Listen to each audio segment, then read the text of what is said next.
오늘 우리에게 주시는 하나님의 말씀을 우리 함께 교독해서 읽겠습니다. 욥기 36장 1절부터 33절까지 말씀인데요, 우리 16절까지 말씀으로 교독을 하겠습니다.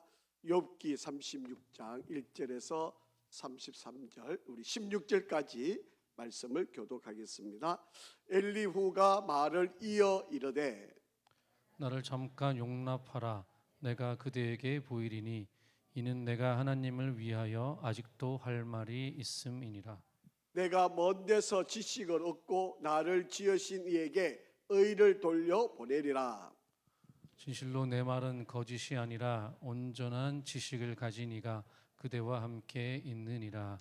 하나님은 능하시나 아무도 멸시하지 아니하시며 그의 지혜가 무궁하사 악인을 살려두지 아니하시며 고난받는 자에게 공의를 베푸시며 그의 눈을 의인에게서 떼지 아니하시고 그를 왕들과 함께 왕자에 앉히사 영원토록 존귀하게 하시며 혹시 그들이 족쇄에 매이거나 환난의 줄에 얽혔으면 그들의 소행과 악행과 자신들의 교만한 행위를 알게 하시고 그들의 귀를 열어 교훈을 듣게 하시며 명하여 죄악에서 돌이키게 하시나니 만일 그들이 순종하여 섬기면 형통한 날을 보내며 즐거운 해를 지낼 것이요 만일 그들이 순종하지 아니하면 칼에 망하며 지식 없이 죽을 것이니라. 마음이 경건하지 아니한 자들은 분노를 쌓으며 하나님이 속박할지라도 도움을 구하지 아니하나니 그들의 몸은 젊어서 죽으며 그들의 생명은 남창과 함께 있도다. 하나님은 곤고한 자를 그 곤고에서 구원하시며 학대당할 즈음에 그의 길을 여시나니 그러므로 하나님이 그대를 환난에서 이끌어내사 좁지 않고 넉넉한 곳으로 옮기려 하셨은즉 무릇 그대의 상에는 기름진 것이 놓이리라. 아멘. 아멘. 할렐루야. 우리 한번 인사하겠습니다. 우리 앞뒤 좌우로 한번 축복합니다. 당신이 계셔서 행복합니다.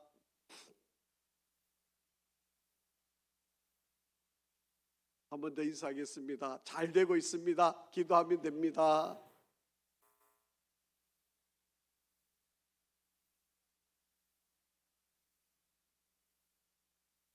오늘은 우리 욥기 36장에 있는 말씀을 가지고 함께 은혜를 나누려고 합니다. 오늘 우리 욥기 말씀을 제목을 이렇게 삼았습니다. 인생에 몰아치는 비바람이라는 그런 제목을 함께 우리 욥기 36장에 있는 말씀을 우리 한번 생각을 해보려고 합니다. 우리가 비가 온다고 하는 예보를 받기는 했지만 우리가 우산을 가지지 않고 우리가 이렇게 거리를 가다가 혹은 산에 올라갔다가 갑자기 비가 내리면 아마도 그 소나기 때문에 우리가 온 몸을 적시게 되고 그것 때문에 기분이 좋지 않을 수도 있을 겁니다. 자, 그런데 여러분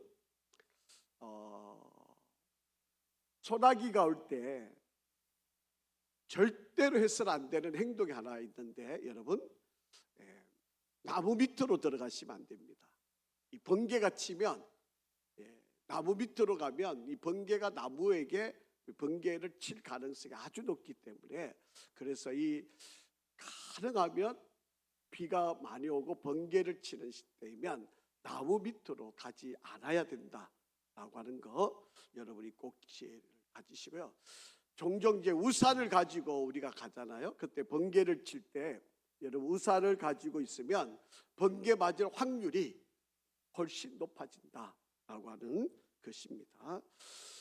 이 번개를 맞게 되면 뭐 심하면 죽음도 이르고 또 중화상을 입게도 되는 그런 일들이 많이 일어나게 됩니다. 그래서 우리가 이 번개를 치면 요즘도 아마 여러분 우리 비가 오기 전에 번개가 막 엄청난 번개가 치고 그다음에 비가 엄청나게 쏟아지는 그런 광경을 보게 되는데 이 번개를 치면 곧 이어서 비가 엄청 온다라고 하는 것을 우리에게 보여주는 신호와 같은 그런 현상입니다. 제가 어릴 때도 종종 자주 그렇진 않지만 종종 봤던 것인데, 요즘은 기후가 많이 바뀌어가지고 번개가 진짜 동남아보다도 더 심할 만큼 번개도 많이 치고, 또 비도 정말 이번에도 예보상으로 보면 비도 엄청 온다고 지금 그렇게 예보하고 있잖아요. 이런 것처럼 우리가 살아가는 세상 속에서도 이런 비바람, 폭풍우, 번개 이런 것들이 우리에게 다가올 때가 참 많이 있죠. 여러분, 우리 인생살이에도 그럴 경우가 많습니다. 여러분, 마틴 루터라고 하는 종교개혁자가 어떻게 해서 이렇게 하나님 앞에 신실한 종이 되었을까? 학자들에 의해서는 여러 가지, 물론 직업으로부터 거의 500년 훨씬 전의 이야기니까 이 기록이 제대로 잘 남아있지 않아가지고 이 사람이 어떤 사람을 이렇게 말하고 어떤 사람을 이렇게 이야기하는데, 대략적으로 보면 세 가지 이 사람이 하나님의 종으로, 신부로 갈 수 있는 그런 길이 있었다라고 그렇게 이야기를 합니다. 한 번은 자기가 어릴 때 집에 공부하러 갔다가 집으로 돌아오는데 벼락이 쳐가지고, 그 벼락이 얼마나 무서웠는지 그 당시에 자기가 부르고 또 자기가 좋아하는 성인이 있었는데, 안나라고 하는 성인이 있는데, 이 성인의 이름을 막 불러가면서 나를 살려만 주시면 제가 하나님의 종이 되겠습니다. 그렇게 이 번개치는 그 번개 때문에 엄청난 두려움을 가지고 결국에는 수도사가 된, 신부가 된 거예요. 이렇다라고 하는 이야기가 전해오고 있습니다. 또 하나의 이야기는 이 마틴 루터가 친구하고 길을 가다가 이 번개가 친구한테 내린 거예요. 그래서 바로 같이 길을 걸어가는 이 친구에게 번개를 내리는 것을 보고 이 마틴 루터가 하나님을 전적으로 따르기로 하고 신부가 되었다, 그런 이야기가 있기도 합니다. 그리고 이 마틴 루터가 공부를 아주 잘했는데, 아버지는 법학을 공부하도록 그렇게 뒷바라지를 해줬는데, 이 법을 공부하다가는 자기가 지옥에 갈 것 같다는 거예요. 거짓말도 많이 해야 되고 또 남도 속여야 되고 이런 일들 때문에 너무 그것이 두려워가지고 신부가 되기로 했다, 이렇게 여러 가지 학설이 있습니다. 어쨌든 간에 이 마틴 루터가 그의 인생 가운데 커다란 전환점을 갖게 된 계기가 바로 이런 위험들, 이런 두려움들, 이런 고난이 그에게 있었던 것을 볼 수가 있습니다. 여러분, 요나라고 하는 선지자도 여러분 우리가 잘 알고 있는 것처럼 이 요나 선지자도 하나님의 음성을 듣지 않고 도망을 가서 배에 몰래 숨어 있다가 하나님께서 폭풍우를 보내시고 거기에서 제비를 뽑았는데 그래서 요나가 뽑혔고, 요나가 이 바다에 던져지게 되고 큰 물고기 뱃속에 삼킴을 당하고 3일 동안 거기에서 회개하고, 그리고 바깥에 던져놓은 바로 그런 이 엄청난 인생의 폭풍우를 만났던 바로 그런 경험의 이야기를 보게 됩니다. 여러분, 사도 바울도 바로 여러분 잘 알다시피 유라굴라라고 하는 큰 폭풍우를 만나게 되고 죄수로서 로마로 끌려가는 바로 그런 때에 바로 이 엄청난 폭풍우를 통해 가지고 그가 환상 가운데 예수님을 만나고 그의 배에 타고 있는 모든 사람이 한 사람도 죽지 않을 거다, 그렇게 하나님이 그들을 통해 음성을 들려주시고 그의 배에 있는 모든 사람을 구원하는 바로 그런 일들, 이렇게 인생을 살다 보면 그 사람들마다 어떤 엄청난 사건들, 그리고 폭풍우와 같은 바로 그런 위기들을 다 만나게 되는 거예요. 자, 그런데 문제가 있어요. 여러분, 이런 인생의 위기를 만났을 때 나는 거기에서 하나님의 음성을 듣느냐라고 하는 거예요. 내가 어떠한 환난을 만났는데 그 환난을 당한 걸로 끝나는 게 아니고 그 환난을 통해서 하나님이 나에게 무엇을 원하시는지, 하나님이 이 일을 통해서 내가 무엇을 깨닫기를 원하시는지, 이 상황에서 하나님이 나를 건져주셨으면 그 건져주심에서 내가 무슨 일을 하기를 하나님이 원하십니다. 이거를 깨닫지 못하면 그 사건, 그 위험, 그 어려움, 그 위기 나하고는 아무런 관련이 없는 거예요. 의미도 없는 거예요. 그 사건은 그냥 하나의 해프닝으로 끝나는 거예요. 그런데 나에게 왔던 절대절명의 위기, 정말 그 고통이 바로 하나님의 음성을 듣는 기회가 된다면 바로 그 사람은 그 어려움이 전화위복이 되는 거예요. 그 고난이 오히려 하나님 앞에 더 크게 쓰임받는 길이 되는 거예요. 우리도 마찬가지. 여러분, 성경에 쓰였던 많은 인물들이 바로 그런 역사였던 것을 볼 수가 있습니다. 자, 오늘은 욥이라고 하는 사람, 하나님이 말씀하셨잖아요. 너를 풀무불에 집어넣고 너를 단련하고 그래서 너를 정금처럼 만들어서 내가 너를 쓰겠다. 하나님이 너에게 이 엄청난 고난을 준 것은 그냥 의미 없는 일이 아니고 세상 사람이 다 겪는 그런 사건이 아니고 내가 특별히 너를 정금을 만들기 위해서, 순금을 만들어내기 위해서 내가 너를 지금 풀무불에 던진 것과 같은 그런 일이다. 그러니 견뎌내고 이겨내고 고난을 참고 그래서 내가 원하는 정금, 순금이 되어서 나의 뜻을 이루어 다오. 이게 하나님의 욥을 향하신 뜻이에요. 그런데 이 세 명의 친구들 그리고 이제 마지막 엘리후까지 찾아와가지고 계속해서 욥을 야단을 치는 거죠. 너 이렇게 어려움을 당한 거는 죄를 지어서 그래. 너 숨겨놓은 못된 죄, 잘못한 거 빨리 회개해. 그러면 하나님이 이런 것을 다 벗어나게 해줄 거야. 제가 누누이 말씀을 드리지만 틀린 말은 아닙니다. 하지만 옳은 말도 아닙니다. 여러분, 우리가 잘 한번 생각해 보셔야 돼요. 저와 여러분의 인생길에 하나님은 다 목적이 있어요. 저와 여러분을 이 땅에 지금 생명을 주신 것은 사명을 갖고 있기 때문에 지금도 하나님은 우리를 살려놓으신 거예요. 우리가 사명을 다 했으면 하나님은 기쁘게 여러분을 다 데리고 가셨어요. 그런데 아직 우리가 살아있다는 일은 사명이 남아있다는 이야기. 자, 그러면 우리가 이 땅에서 오래 사는 것도 중요하지만 건강하게 잘 사는 것도 중요하지만 무엇이 더 중요할까요? 사명을 이루고 가는 거예요. 그래야 하나님이 더 기뻐하시고 하나님이 저와 여러분이 주신 사명을 얼마나 잘 이루고 가느냐라고. 여러분, 이 엘리후라고 하는 사람, 네 번째 사람이 이제 마지막으로 하고 있는 말씀의 내용입니다. 여러분, 엘리후는 욥이라고 하는 사람을 걱정을 하면서 이야기합니다. 당신이 하나님의 부름을 받고 이 땅에 나와서 하나님의 사명을 가지고 살아가는데 만약에 당신이 실패한다면 인생의 큰 폭풍우를 만나가지고 당신이 거기서 넘어지고 포기하고 좌절하고 절망하고 나쁜 표현이지만 자살한다 그러면 그것은 하나님이 기뻐하실 일이 아니지 않느냐.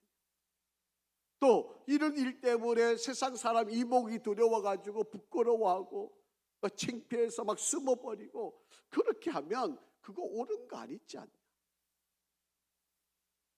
지금 이 폭풍우와 벼락과 죽고 사는 그런 위험에 만났을 때 오늘 이 사람은 욥에게 간곡하게 부탁하는 말이 있어. 하나님의 음성을 좀 들어라. 하나님이 지금 너에게 무슨 말을 하고 계시는지, 지금 하나님이 나에게 해주시고 있는 그 음성을 좀 들어라. 지금 그것을 부탁하고 있는 바로 그런 말씀의 내용입니다. 자, 1절부터 3절 한번 읽어보실까요? 시작. 엘리후가 말을 이어 이르되 나를 잠깐 용납하라. 내가 그대에게 보이리니 이는 내가 하나님을 위하여 아직도 할 말이 있음이라. 내가 먼 데서 지식을 얻고 나를 지으신 이에게 의를 돌려보내리라. 아멘. 엘리후는 지금 마지막으로 욥에게 더 하고 싶은 말이 있는 거예요. 우리가 지난 말께서 살펴봤지만 의롭다라고 하는 거, 이건 하나님의 전적인 은혜로 되지 않으면 안 된다라고 계속 설명을 해왔어요. 뭐 맞죠, 당연한 이야기고요. 내가 아무리 의롭다 그래도 우리가 의로워질 수 있는 능력이 없잖아요. 하나님이 우리를 의롭다고 덮어 씌워주셔요. 그래서 예수 그리스도가 보배인 거예요. 선물인 거예요. 축복인 거예요. 왜냐하면 우리가 아무리 의롭게 노력해봐야 안 되잖아요. 그런데 하나님은 우리를 어떻게 의롭다고 인정해 주시는 거죠? 예배 제사를 많이 드리면, 11조를 많이 하면, 뭐 어디 가서 구제하고 봉사 많이 하면 아니에요. 예수 그리스도를 믿으면 하나님은 우리가 죄인이지만 내가 너를 의인으로 인정하겠다. 그래서 예수를 믿기만 하면 우리는 여전히 죄인이지만 하나님의 눈에는 나를, 예수 때문에 나를 가리우고 의인으로 인정을 해줘요.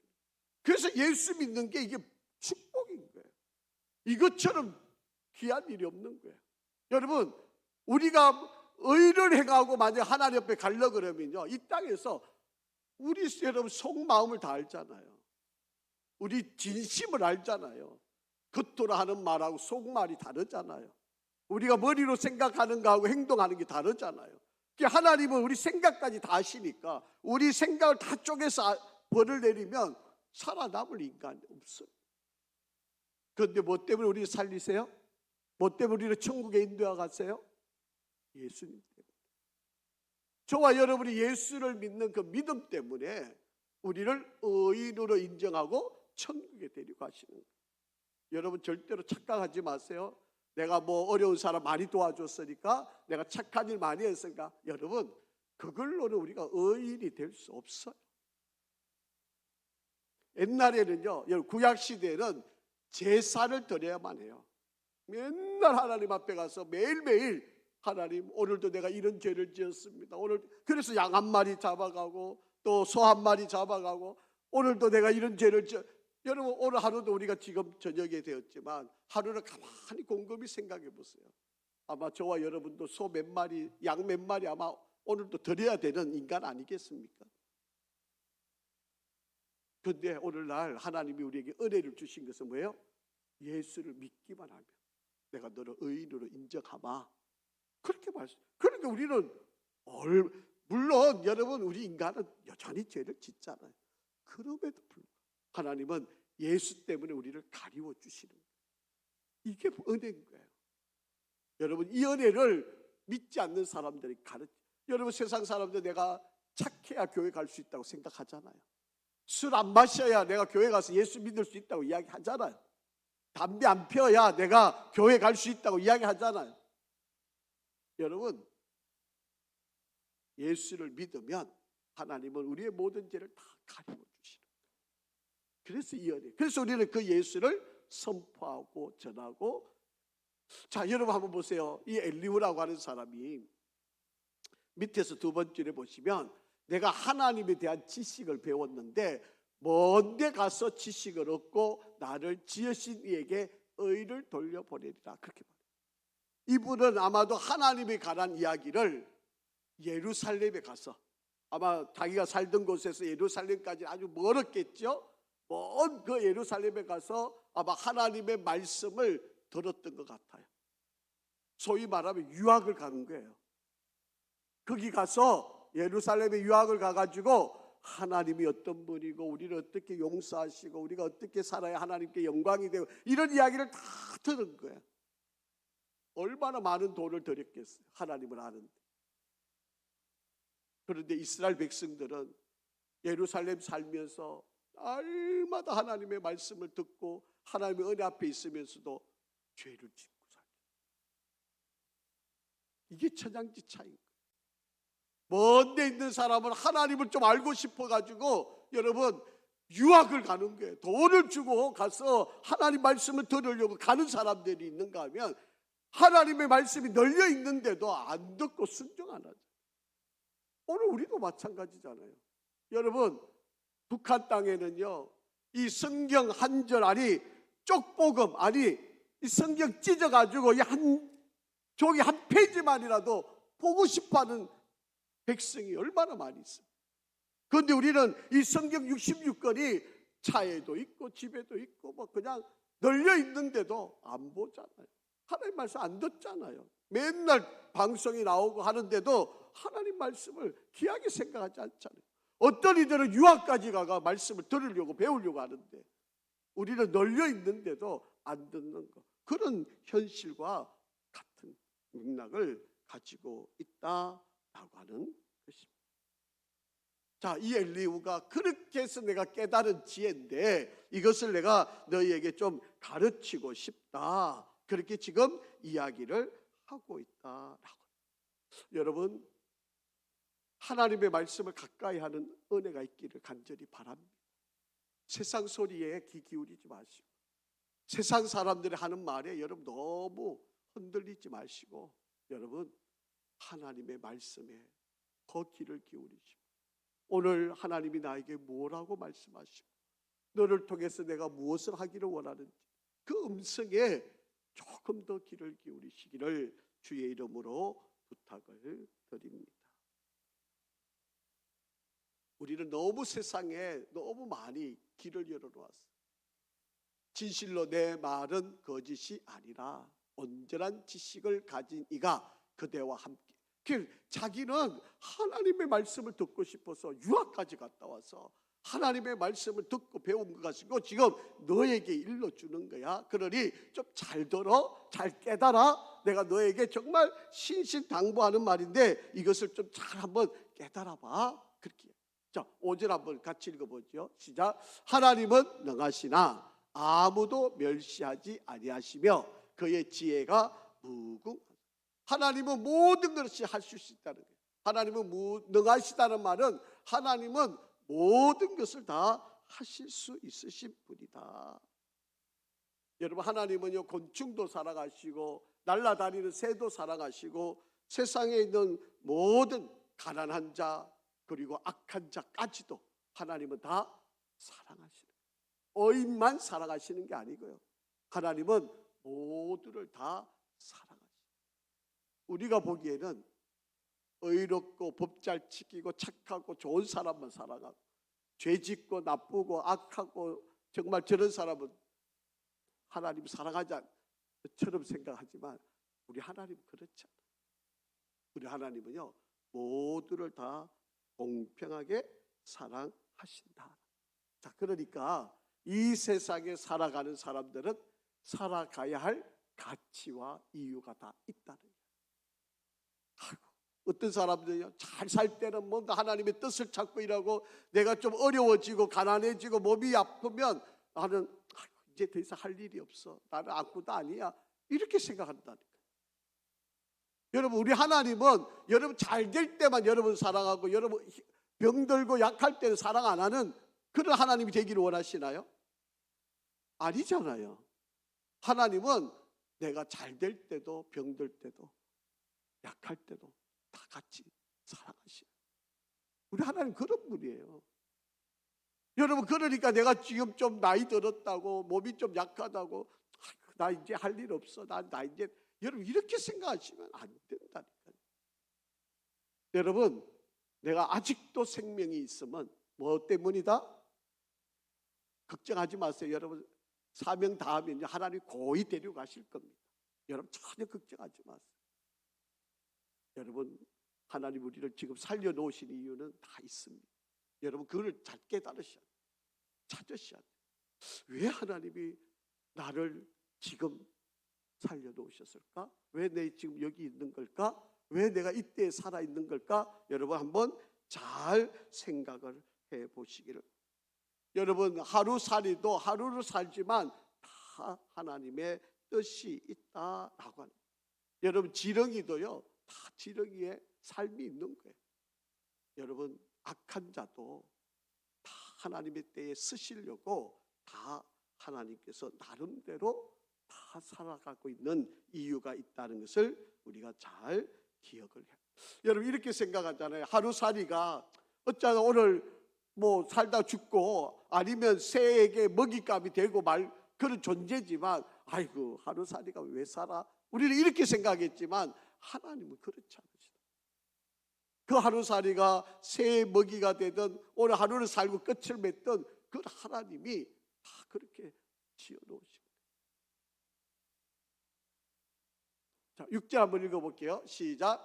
악인을 살려두지 아니하시며 고난받는 자에게 공의를 베푸시며, 그렇게 말씀을 합니다.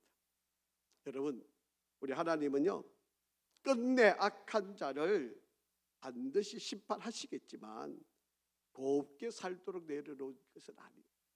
다 하나님의 때에 쓰임받게끔 하나님이 일을 하고 계신다.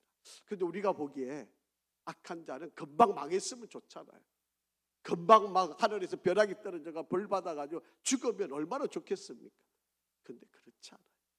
하나님은 다 때가 있어서 그들도 쓰임받게끔 하나님은 그러니까 여러분 너무 애타하지 마세요. 다 하나님의 방법, 하나님의 시간, 하나님의 때가 있다는 것을 우리가 잘, 그래서 여러분 우리가 정신 차려야 돼요. 여러분 우리가 바르게 살아야 돼요. 하나님을 두려워하는 마음으로 살아야 돼요. 그게 하나님이 우리에게 일러주시고 보여주시는 바로 그런 일. 여러분 때로는 정직하고 의롭고 공의로운 사람이 고난을 당할 때가 많잖아요. 여러분 그때 우리가 실망하고 낙심하고 좌절하면 안 된다. 하나님의 공의는 반드시 때가 있고 역사가 일어나게 됩니다. 자, 여러분 제가 욥을 지금 계속 공부하고 있는데 여러분 욥을 우리 결말을 알잖아요. 여러분 욥이 제사를 한꺼번에 다 잃었을 때 얼마나 실망했겠어요. 자식이 10명이 한꺼번에 죽임 당했을 때 얼마나 가슴 아프겠어요. 몸에 병이 찾아왔어요. 기왓장으로 자기 몸을 끌고도 아픈 줄도 모르고 친구들이 와가 저주를 퍼붓고 또 위로하고 곁에 지켜주던 아내가 떠나가고 여러분 얼마나 가슴 아파요. 그런데 욥이 그런 가운데서도 끝까지 하나님을 신뢰하고 이기고 견뎌내니까 여러분 이제 우리가 39장, 이제 40장, 41장, 42장에 가면 이 욥의 결말을 보잖아요. 하나님께서 갑절의 축복을 그에게 주셨다. 여러분 악인이 득세를 해가지고 권세를 잡고 그 악인들이 세상을 통치할 때 얼마나 많은 핍박이 있겠어요. 그런데 여러분 그 핍박이 있다고 우리가 거짓말하고 우리가 막 나태해지고 아이고 세상 살아봐도 별일 없네, 아이고 뭐 하나님이 정말 살아 계시는가 이러고 낙담하고 있으면 그게 하나님의 뜻이 아니라. 욥은 이 고난 가운데도 하나님 앞에 죄 안 지으려고 몸부림을 치는 거예요. 여러분 풀무불에 들어가서 정금을 만드는 과정을 이 욥이 견뎌내고 참아내고 이겨냈다라고 하는 것입니다. 자 한번 보세요. 7절 시작. 그의 눈은 하나님의 눈입니다. 하나님의 눈을 의인에게서 떼지 아니하시고 그를 왕들과 함께 왕좌에 앉히사 영원토록 존귀하게 하시며. 여러분 우리 하나님은 절대로 의인들의 삶을 눈을 떼지 않고 지켜보시고 반드시 왕들과 함께 왕좌에 앉게 하시고 영원토록 존귀하게 하시겠다, 그렇게 이야기를 합니다. 여러분 악인이 득세를 해가지고요 이 세상을 통치할 때 여러분 자기 뜻대로 할 거 아니겠어요? 그러면 하나님의 방법과 악인의 방법이 확연하게 달라지겠지. 어떻게 사는 게 하나님의 뜻이고 어떻게 사는 게 악인의 뜻인지를 우리가 구별할 수 있잖아요. 그럴 때 우리가 이 세상에서 하나님의 뜻대로 살려고 귀하게 최선을 다해야 한다라고 하는. 우리 하나님은요 우리가 음식을 먹는 순간도 놓치지 않으세요. 우리가 물을 마시는 그 순간도 우리 하나님은 절대로 놓치지 않으신다. 여러분 아이를 키우는 엄마는요 눈이 뒤에도 붙어 있어요. 그렇잖아요? 음식을 하면서도 아이가 지금 어떻게 무엇 하는지 어떻게 위험에 빠져 있지 않는지를 금방금방 알아채리잖아요. 그래가 아이가 뭐 어디 좀 안 좋은 데 가려고 하면 빨리 돌아서 가지고 그 아이를 낚아채고, 이게 엄마가 하는 역사예요. 여러분, 그걸 보면 우리 하나님 우리를 어떻게 보고 계시는지를 우리가 알 수 있게 된다. 종종 있잖아요. 저와 여러분이 나쁜 생각을 하고 죄를 지을 때 우리가 갖는 생각이 이런 생각이 있을 거예요. 하나님은 지금 이 순간은 나를 안 보실 거야. 내가 지금 나쁜 생각을 하고 나쁜 죄를 짓고 있을 때 하나님이 이 순간에 이 공간에 나만 있으니까 하나님이 이곳은 안 보실 거라. 이런 생각이 우리에게 있다. 그럴 때 죄를 짓는 거예요. 여러분, 누군가가 보고 있다 그러면 죄 짓겠습니까? 아무도 못 본다고 생각하니까 죄를 짓게. 여러분 기억하세요. 우리 하나님은 우리가 저 바다 깊은 속에 빠져 있어도 우리를 다 알고 계세요. 그런 분이 하나님이세요. 그런데 우리가 그냥 편리대로 불을 딱 끄고 깜깜하면 하나님이 못 보셔, 안 보시고 있어, 하나님도 죽으실 거야, 이렇게 우리 편리의 생각을 가지고 하나님을 재단하는 일이 있는, 절대로 그렇지 않아요. 8절 9절 한번 읽어보겠습니다. 시작. 혹시 그들이 족쇄에 매이거나 환난의 줄에 얽혔으면 그들의 소행과 악행과 자신들의 교만한 행위를 알게 하시고, 그렇게 이야기합니다. 우리 하나님이 어인들이 악인보다 더 나쁘지 않다는 것을 우리 하나님은 알고 계세요. 그런데 종종 어인들도, 하나님의 사람들도 고난을 당하는 거예요. 억울함도 당하는 거예요. 때로는 족쇄에 매이기도 하고 환난의 줄에 매이기도 하고, 악한 사람들, 잘못된 사람들, 이런 일들에 우리가 얽매여 갈 수도 있다라고 하는 것입니다. 그런데요, 이럴 때 우리가 어떻게 해야 되느냐라고 합니다. 여러분, 아이들이 요즘은 뭐 잘 모르겠는데, 요즘도 여러분 이 아파트에 가면 요즘 아이들 막 뭐 저녁 때가 되기까지 얼마나 시끄럽게 떠드는지 모릅니다. 저희들도 뭐 어릴 때 뭐 동네 친구들하고 막 밤늦게까지 막 떠들다가 이제 소리만 하나 딱 들으면 모두가 그냥 지도새도 없이 다 없어져 버려요. 뭐예요? 건이라 밥 먹어라. 저녁에 엄마로부터 이 한마디만 들으면 지도새도 없이 그냥 열심히 놀다가 뭐 이게 내 땅이라고 차지해가지고 뭐 절대로 안 뺏길 것처럼, 절대로 안 놓아줄 것처럼 막 그러다가도 밥 먹으라 그러면 모든 거 다 내팽개쳐놓고 그냥 집으로 달려가가지고 밥 먹었던 그런 기억이 있습니다. 여러분, 만약에 엄마가 밥 먹으라 그러는데도 이 땅이 내 땅이라고 붙들고 있으면 야는 어떻게 되는 거죠? 철철 굶어야 되고 버림당하는 거죠. 잠깐, 저와 여러분도 하나님께서 우리가 고난을 당하고 어려움이 있을 때 하나님께서 우리에게 말씀하신다. 아무개야 밥 먹어라. 아무개야 내 소리 좀 들어봐. 하나님이 이렇게 말씀하시는데 이 음성을 못 듣는다. 이 음성을 들어야 되는데 이것을 못 듣는. 여러분, 양들이 풀을 뜯고 있다가 목자가 소리를 치면 그 목자 음성을 듣고 달려가잖아요. 그래 안전하잖아요. 뭐 늑대가 나타나고 이리가 나타나면 이 목자가 다 보호해 주는 거잖아요. 자, 한번 보세요. 10절 시작. 그들의 귀를 열어 교훈을 듣게 하시며 명하여 죄악에서 돌이키게 하시나니. 여러분, 제발 부탁드립니다. 고난을 당하고 어떤 어려움이 만나고 힘든 상황이 생길 때 제발 좀 귀를 여시고 하나님의 음성을 좀 들으시기 바랍니다. 귀를 열어 교훈을 듣게 하시고 명하여 죄악에서 돌이키게 하시나니. 여러분, 하나님은 이유 없이 우리에게 이런 일을 고난, 어려움을 주시지 않는다는 것을 우리가 너무 잘 알고 있지 않습니까? 분명히 우리에게 어떠한 사건이 있고 일이 있을 때는 하나님의 뜻이 있음을 우리는 알잖아요. 그러면 하나님의 음성을 들어야 되는 거예요. 왜 하나님이 지금 이런 일을 주셨을까?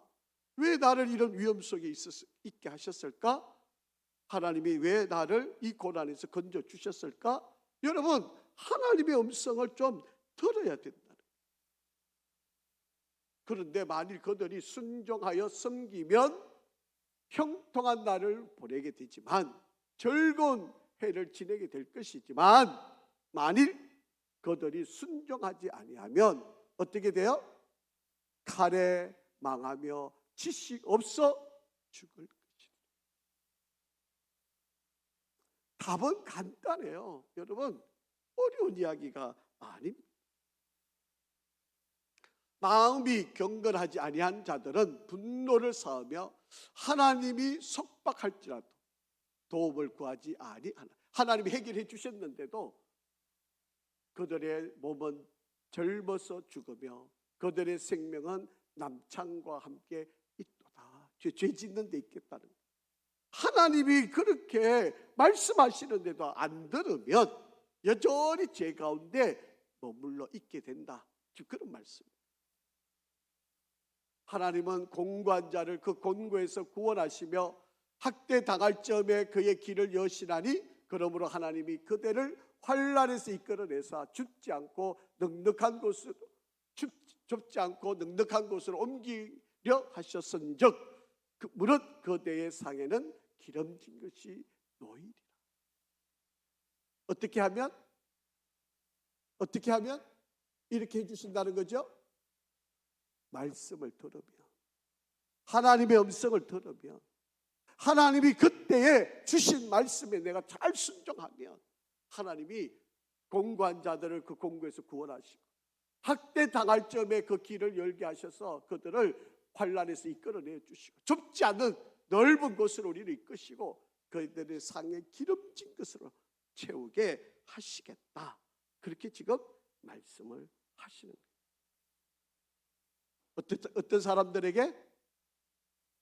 하나님의 말씀을 잘 귀 기울여 듣는 사람에게. 자, 반대로 한번 보세요. 자, 17절 시작. 이제는 악인이 받을 벌이 그대에게 가득하였고 심판과 정의가 그대를 잡았나니. 무슨 말이에요? 왜 안 듣느냐는 거예요. 왜 하나님이 말씀하시는데 안 듣느냐는 거예요. 하나님이 다 일러주고 너를 이 고난 가운데 여러분, 욥이 그 전 재산을 다 잃고 자식을 다 잃고 몸에 병이 들고 아내마저 떠나고 친구들이 찾아와서 이렇게 이야기하는데 왜 너 도대체 하나님 말씀 안 듣냐, 지금 이렇게 지적하는 거예요.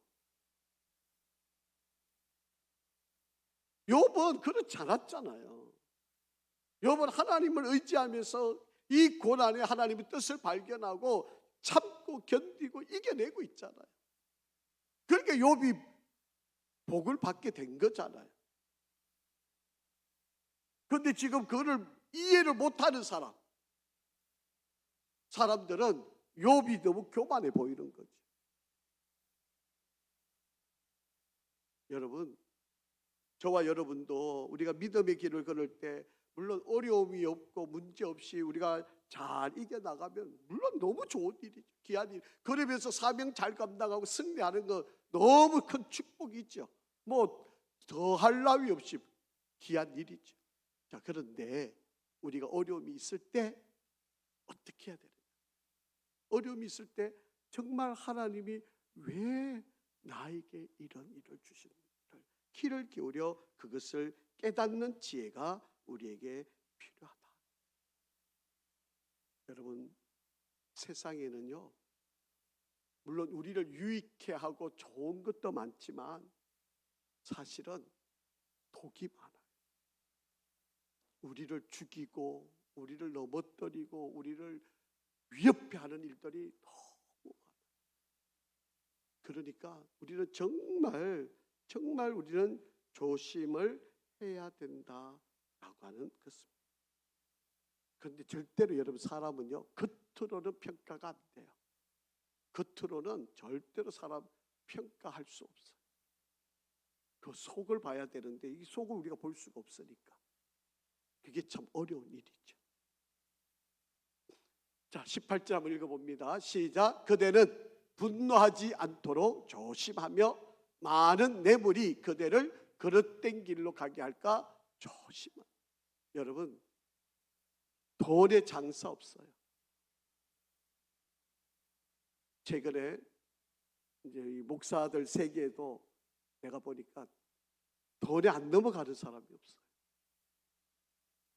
참 불행한 이야기이긴 한데 여러분, 뇌물 주면요 그 뇌물 때문에 재판이 굽어지고 뭐 대법관도 그럴 정도니까 뭐 세상이 뭐 우리가 정말 대법관 정도 되면 얼마나 정의롭고 공의롭고 의로울까라 우리가 기대했잖아요. 근데 그렇지 않아요. 세상은요 돈에 안 넘어갈 사람이 없어요.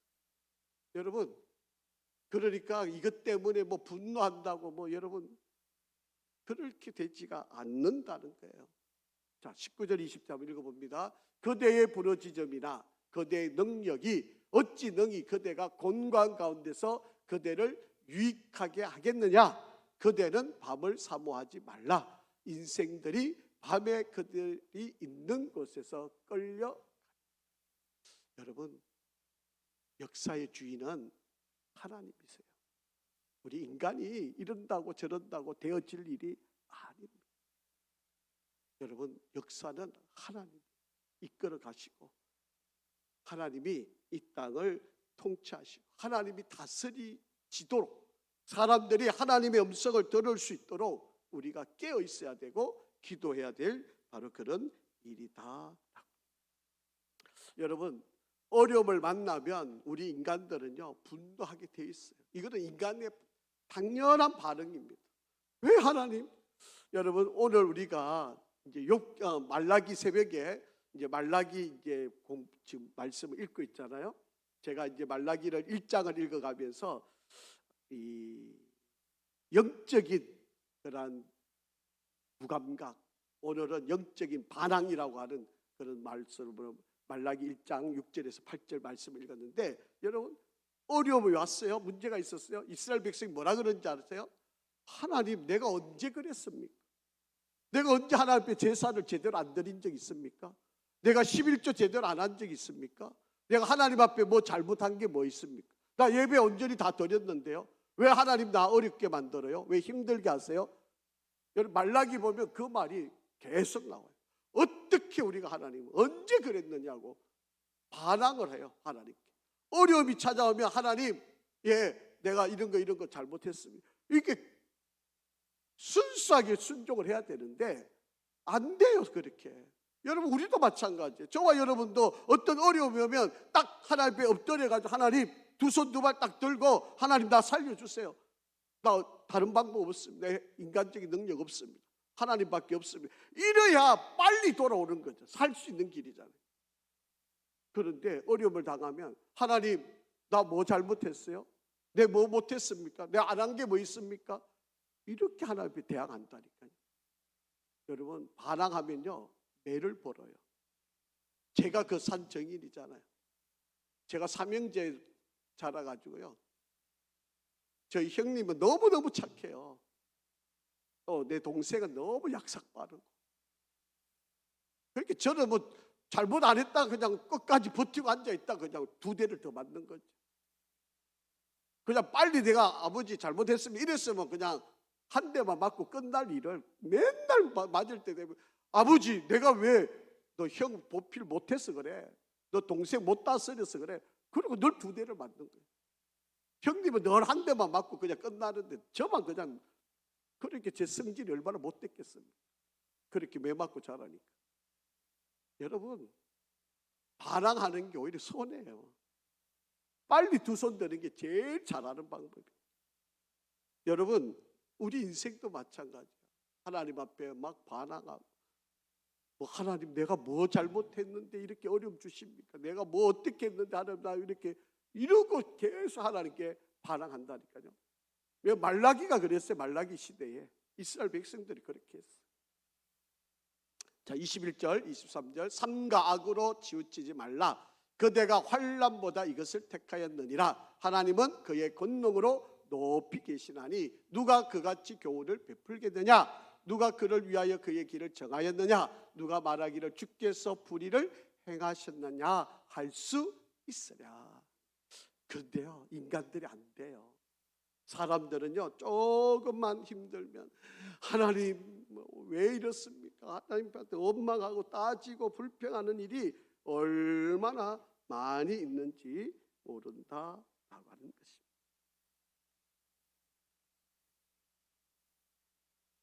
여러분, 이제 말씀 속에서도 나오겠지만 폭풍우가 올 때는요, 그냥 오는 게 아니에요.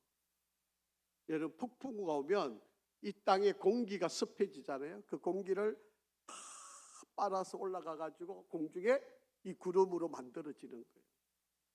그 구름이 모이고 이 수증기를 다 끌어모아 가지고 그것이 공기 안에 이 공중에 다 구름 안에 모이다 보면 그것이 어느 시점에 한계가 다다르면 그것이 폭풍우가 돼요. 그것이 우리에게 막 비로 내리고 번개로 내리고 우리에게 엄청난 그런 위험이 다가오는 거예요. 하나님은 우리에게 계속해서 신호가 있다는 거예요. 그런데 우리가 둔해가지고 못 보고 못 듣고 못 느끼는 게 문제예요. 그거를 빨리 깨달아서 빨리 고쳐나가면 그게 빨리 살아나는 길인데 우리는 너무 둔해가지고 자꾸 더디고 또 왜? 하나님 왜? 이러고 반항하고 이러다 보니까 결국에는 하나님께로부터 엄청난 비바람, 폭풍우, 번개를 내리치게 되는 사건이 일어나요. 24절 25절. 그대는 하나님께서 하신 일을 기억하고 높이라. 잊지 말지어다. 인생이 그의 일을 찬송하였느니라. 그의 일을 모든 사람이 우러러 보라니 먼 데서도 보느니라. 여러분, 이 역사의 주인은 내가 아니에요. 하나님이시라. 그래서 하나님의 뜻을 찾고 지금도 하나님 우리에게 말씀하세요. 여러분, 성경을 통해서, 성령을 통해서, 말씀을 통해서, 환경을 통해서, 사람을 통해서 우리에게 계속 하나님은 지금 말씀하고 있어요. 우리가 너무 둔한 거죠. 우리가 너무 막혀 있는 거죠. 우리가 너무 못 듣고 있는 거예요. 하나님은 높으시니 우리가 그를 알 수 없고 그의 횟수를 헤아릴 수가 없느니라. 그가 물방울을 가르게 하시고 빗방울이 정발하여 안개가 되게 하시도다. 그것이 구름에 쌓여서 내려 많은 사람에게 쏟아지게 하는 거예요. 비바람이 되고 폭풍우가 됩니다. 여러분, 물방울이 될 때 깨달으면 그걸로 끝나잖아요. 그런데 물방울이 지나서 정발이 돼서 안개가 되고 그것이 구름이 되고 그것이 폭풍우가 되고 그것이 번개가 되어 그때 가서 깨달으면 우리는 엄청난 고통을 안는 거예요. 겹겹이 쌓인 구름과 그의 장막의 우레소리를 누가 능히 깨달으랴. 보라, 그가 번갯불을 자기의 사면에 펼치시며 바다 밑까지 비치시고 이런 것들을 만민을 심판하시며 음식을 풍성하게 주시는도다. 이렇게 말씀을.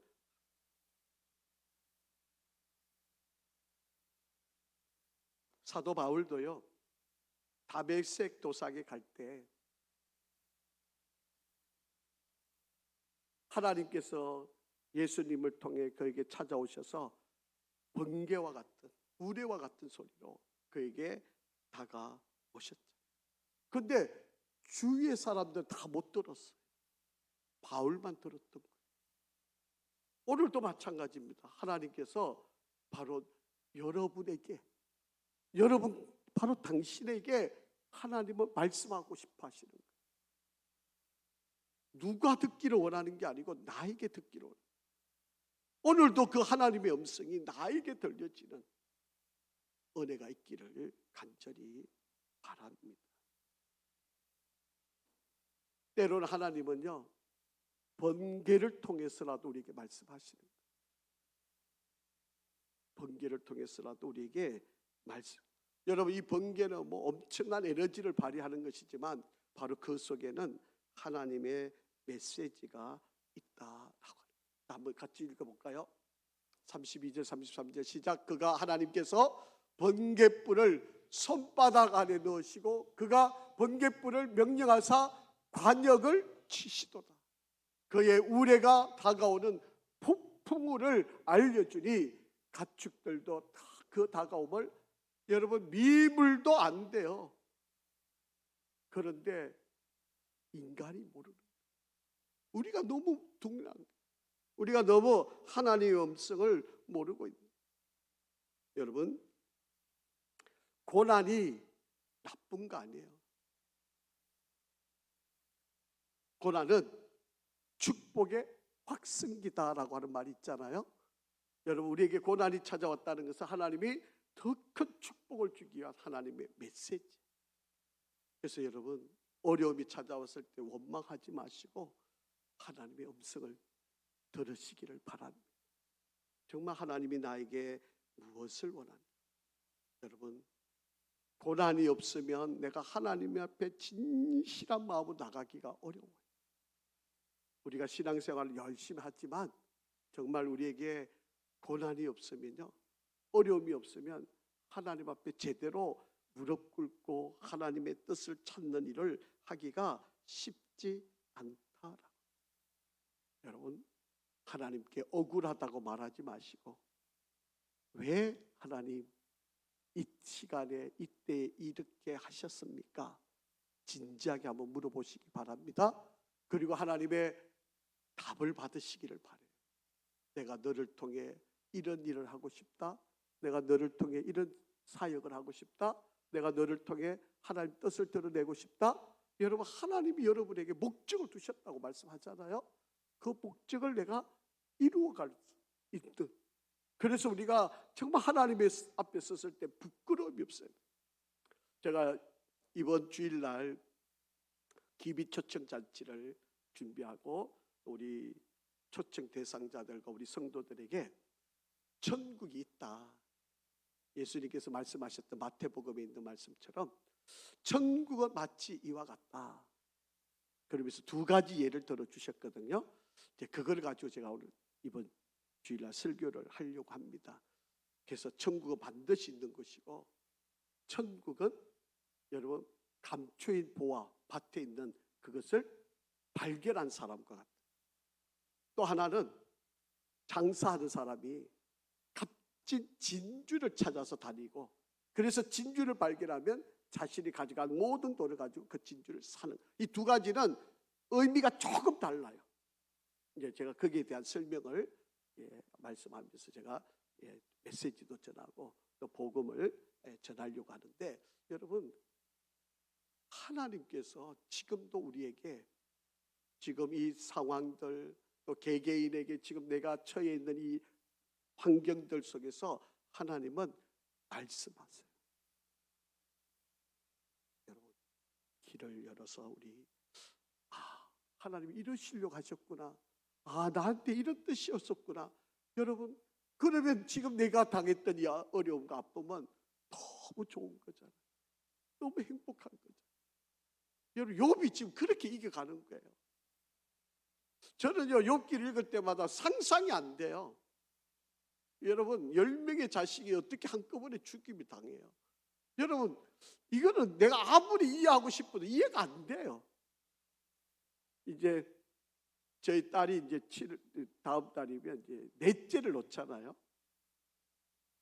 그런데 이 아비 입장에서 이 딸이 4명을 놓는다니, 4번째 놓는다니까 한편은 너무 기뻐요. 자식을 많이 놓으니까 좋은 거잖아요. 그런데 딸이 아플 거 생각하니까, 이 딸이 힘들 거 생각하니까 막 지금도 기도하면요, 하나님 3명으로도 족한데 왜 4명까지 주시가 이렇게 하십니까? 딸만 생각하면 제가 가슴이 아려요. 또 이 엄청난 이 고생길을 또 들어가야 된다고 생각하니까. 그런데 여러분, 이렇게 낳은 아이가 10명인데 이 10명 아이가 죽였다? 저는 이해가 못 받아. 이게 뭐 와닿지를 않아요. 얼마나 욥이 힘들었어. 뭐 재산 이런 것도 엄청나겠지만 10명의 이게 여러분 그런 가운데서도 하나님 원망하지 않는다? 쉽지 않아요. 이거 정말 힘든 이야기예요. 그런데 욥이 이걸 이겨낸다. 하나님의 음성을 들어가면서 이겨내는. 우리도 그게 필요한 거예요 지금. 여러분 아마 개개인 아마 지금 저한테 이야기하라 그러면 여러분 12권 더 되는 소설을 다 쓸 수 있잖아요. 여러분 인생살이 지금까지 이야기 아마 여러분 고생한 거 이야기하라 그러면 아마 여러분 몇 날 며칠 밤새워도 할 말 많잖아요. 그런데 여러분 그런 게 무슨 의미가 있었을까 한번 생각해보세요. 왜 하나님이 그런 일을 주셨을까? 여러분 때로는 우리에게 폭풍과 있고 비바람이 있습니다. 왜 그걸 겪게 하셨을까? 다 귀를 기울이시고 들어서 하나님의 뜻과 지혜와 말씀을 통해 내달아지시기를 주의 이름으로 축복합니다. 아버지 하나님, 하나님은 우리의 인생길에 어려움과 위험과 고난을 반드시 축복으로 바꾸어 주시는 하나님이심을 믿습니다. 억울하다고 말하지 않게 하시고 세상에서 때로는 비바람이 몰아칠 때 하나님께서 우리에게 축복을 주는 기회인 것을 깨닫고 잘 이기고 다스릴 수 있도록 도와주옵소서. 우리 귀한 성도들을 지켜주시고 험난한 세대를 살아가는 이때 우리 귀한 성도들 잘 헤쳐나가고 주어진 환경들 잘 다스릴 수 있게 도와주옵소서. 예수 그리스도 이름으로 기도합니다. 아멘.